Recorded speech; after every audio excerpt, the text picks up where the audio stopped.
പ്രിയമുള്ളവരെ, വചനജ്വാല 1742 ദിനത്തിലേക്ക് പ്രവേശിക്കുന്ന ഇന്ന് ജൂൺ 8 തിങ്കളാഴ്ച എല്ലാവർക്കും ഏറ്റവും സുന്ദരമായ ഒരു സുപ്രഭാതം ആശംസിക്കുന്നു. നമ്മൾ ഇന്നത്തെ തിരുഹൃദയ വണക്കം 8ാം ദിവസത്തിലേക്ക് പ്രവേശിക്കുന്ന ഇന്ന് എസെക്കിയേലിന്റെ പുസ്തകം 26-ാം അധ്യായം 1 മുതൽ 21 വരെയുള്ള തിരുവാക്യങ്ങളാണ് നാം ശ്രവിക്കുക. ടയറിനെതിരെ 11-ാം വർഷം മാസത്തിന്റെ ആദ്യ ദിവസം കർത്താവ് എന്നോട് അരുളി ചെയ്തു, മനുഷ്യപുത്ര, ജെറൂസലേമിനെ കുറിച്ച് ടയർ പറഞ്ഞു, ജനതകളുടെ കവാടമായ അവൾ തകർന്നിരിക്കുന്നു, അത് എനിക്കായി തുറന്നിരിക്കുന്നു, അവൾ നശിച്ചിരിക്കുന്നു, അങ്ങനെ ഞാൻ സമ്പന്നയാകും. അതിനാൽ ദൈവമായ കർത്താവ് അരുളി ചെയ്യുന്നു, ടയർ, ഇതാ ഞാൻ നിനക്കെതിരാണ്.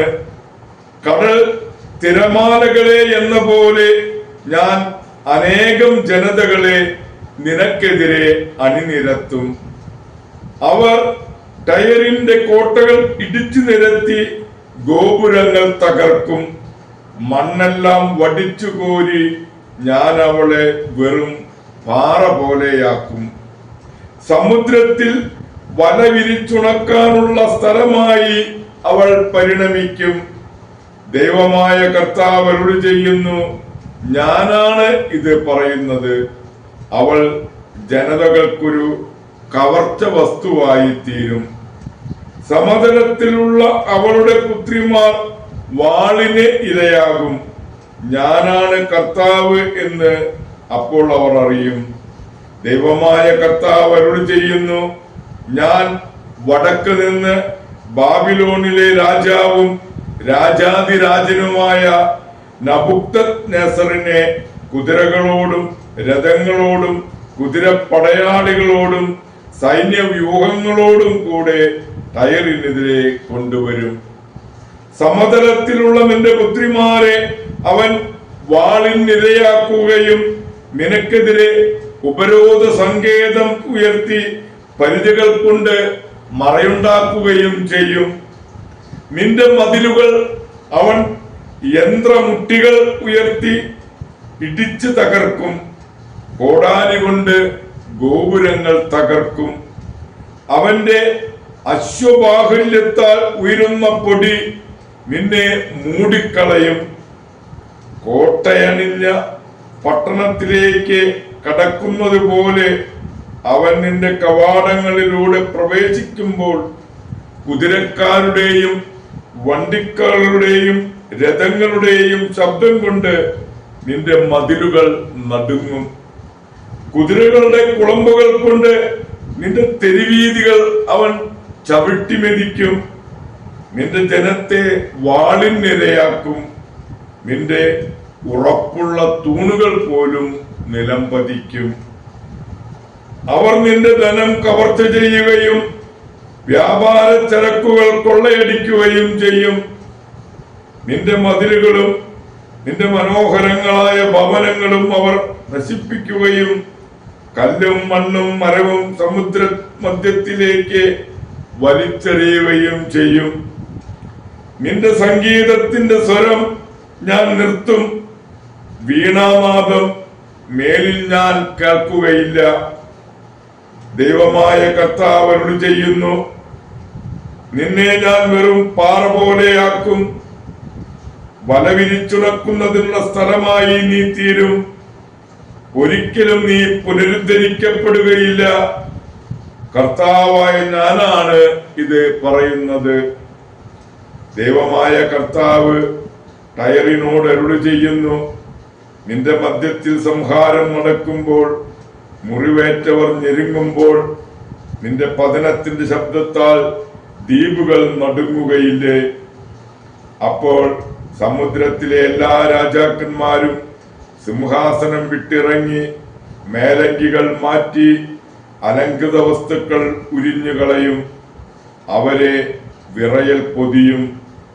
അവർ നിലത്തിരിക്കുകയും ഓരോ നിമിഷവും ഞെട്ടുകയും നിന്നെയോർത്ത് ഭയചകിതരാകുകയും ചെയ്യും. നിന്നെക്കുറിച്ച് അവർ ഉച്ചത്തിൽ വിലപിച്ചു പറയും, സമുദ്രമധ്യത്തിൽ ശക്തിയും കീർത്തിയും പരത്തിയ നഗരമേ, കരയിൽ ഭയമുളവാക്കിയ നീയും നിന്നിൽ വസിക്കുന്നവരും സമുദ്രത്തിൽ നിന്ന് മാഞ്ഞു പോയതെങ്ങനെ? നിന്റെ പതന ദിവസം ദ്വീപുകൾ വിറയ്ക്കുകയും നിന്റെ തിരോധാനത്തിൽ സമുദ്രത്തിലെ ദ്വീപുകൾ സംഭ്രമിക്കുകയും ചെയ്യുന്നു. ദൈവമായ കർത്താവ് അരുളി ചെയ്യുന്നു, നിർജ്ജന നഗരം പോലെ നിന്നെ ഞാൻ ശൂന്യമാക്കുമ്പോൾ, ആഴിയെ നിന്റെ മേൽ ഒഴുക്കി പെരുവെള്ളം കൊണ്ട് നിന്നെ മൂടുമ്പോൾ, പാതാളത്തിൽ പതിക്കുന്ന പുരാതന ജനങ്ങളോടൊപ്പം നിന്നെ ഞാൻ തള്ളിയിടും. നിന്നിൽ ആരും വസിക്കാതിരിക്കാനും ജീവനുള്ളവരുടെ നാട്ടിൽ നിനക്ക് സ്ഥലം ലഭിക്കാതിരിക്കാനുമായി പാതാളത്തിൽ താഴ്ന്നവരുടെ കൂടെ പുരാതന അവശിഷ്ടങ്ങൾക്കിടയിൽ അധോലോകത്തിൽ നിന്നെ ഞാൻ പാർപ്പിക്കും. ദൈവമായ കർത്താവ് അരുളി ചെയ്യുന്നു, ഭീതിജനകമായ അവസാനം ഞാൻ നിനക്ക് വരുത്തും. നീ എന്നേക്കുമായി ഇല്ലാതാകും. നിന്നെ അന്വേഷിക്കുന്നവർ ഒരിക്കലും കണ്ടെത്തുകയില്ല. ദൈവത്തിന്റെ തിരുവചനമാണ് നാം ശ്രവിച്ചത്.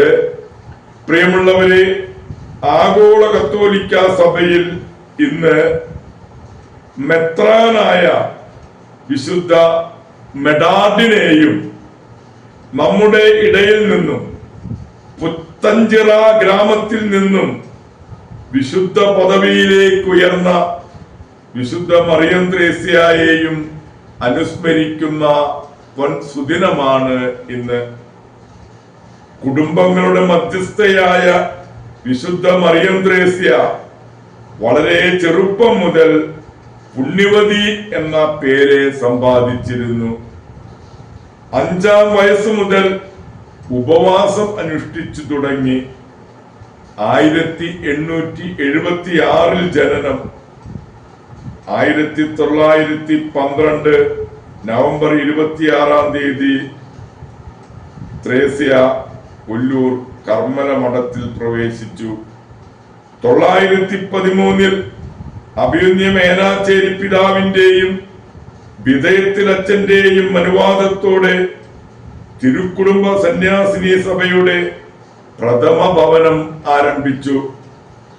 914 തിരുക്കുടുംബ സന്യാസിനി സഭ സ്ഥാപിതമായി.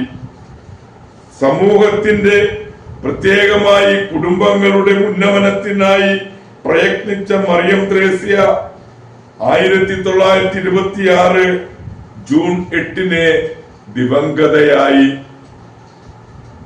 2019 ഒക്ടോബർ 13 ഫ്രാൻസിസ് മാർപ്പാപ്പയാണ് വിശുദ്ധ മറിയം ത്രേസ്യയെ വിശുദ്ധയായി പ്രഖ്യാപിച്ചത്.